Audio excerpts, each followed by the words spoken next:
Everyone has a different way of defining success and a successful life.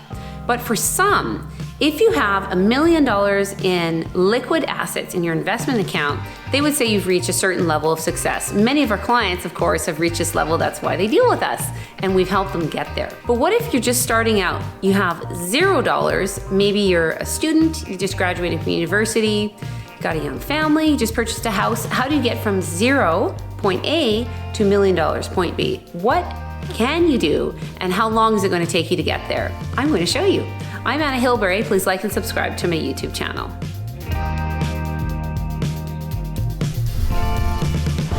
Being successful takes perseverance, time, and usually a bit of hard work. What's going to ensure your success from getting from point A, $0, to B, success, $1 million? And the answer is, we need to determine what's driving you. And it's not that, you just want $1 million. Well, everybody wants $1 million. Yeah, of course. Some people want 10 million. Some people want 100 million. But why do you want $1 million? What's the money going to do for you? There's very few people who are driven by just making more money for the sake of having money in their bank account. For most people, it's the money will do something to enrich their life, whether it'll give them freedom of choice, they can have, a more meaningful impact on their children, they can help their community, that sort of thing. So you need to do some deep thinking and really think about what's driving you. There's a famous speaker, his name is Simon Sinek. He's a famous YouTuber. He's an inspirational speaker and thought leader. He has studied the most successful leaders and companies in history, and he determined what they did and how they communicated. And one of his fundamental key concepts that he came out of that study was why. Why do people do what they do? So let's take an example. Let's talk about me, because I'm here and it's easy for me to talk about me. Why do I get out of bed every day? Why do I persevere in my career when we're going through a pandemic or a recession and when things get tough or when I have long hours? What keeps me going? Why do I get out of bed every single day? Except on the weekends, which clearly is because my kids have woken me up early. The reason is I want to have a meaningful and positive impact and lasting positive impact in the lives of my clients. I want to help people. That's why I do these videos. I want to help you. And that's what keeps me driven and keeps me motivated. And that is what is going to ensure my success over time. Sit back, think about what it is that's motivating you. And there's one more point. Your first $1 million is the hardest to make. Once you get to $1 million, making $2 million is a lot easier. So I'm just going to give you a quick little example. Let's say you do really well and you make a 10% return.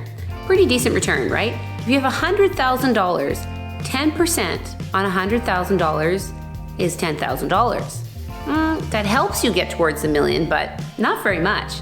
Well, if you're at $1 million and you make 10%, that's $100,000. So you can see how if you have savings and you built it up to a certain level, going from 1 million to 2 million is a lot easier than from going from zero to $1 million. Now let's crunch the numbers.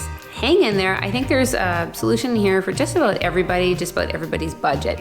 I want to preface it by saying that I'm assuming for simplicity's sake that everything is tax sheltered, so there's no taxes being paid. This is obviously a simplistic view, but we only have so much time today. And also, this is for illustrative purposes only. So let's assume that you have $0 today and you want to end up with $1 million 30 years from now. How much money do you have to put aside on a monthly basis using a 10% annual rate of return, an 8% annual rate of return, and a 6% annual rate of return? So to 10%, the amount of monthly payments that you would have to make would be about $442 a month. For an 8% annual rate of return, it'd be about $671 a month, and about $995 a month using a 6% annual rate of return.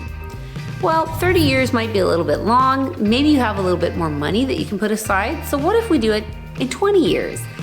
The monthly payments do go up quite significantly. So if you want to do it in 20 years, again, using a tax-sheltered vehicle, the monthly amount at 10% would be about $1,300 and about $1,697 a month for 8% rate of return, and about $2,100 a month for 6% annual rate of return. Okay, what if you have a really great income and you want to do it in 10 years? Again, starting with the 10% annual rate of return, in 10 years, the monthly amount you'd have to set aside would be about $4,900 a month, $5,500 a month for an 8% annual rate of return, and $6,100 a month for a 6% rate of return. So you might be saying, that's a bit of a stretch, or how can we achieve that?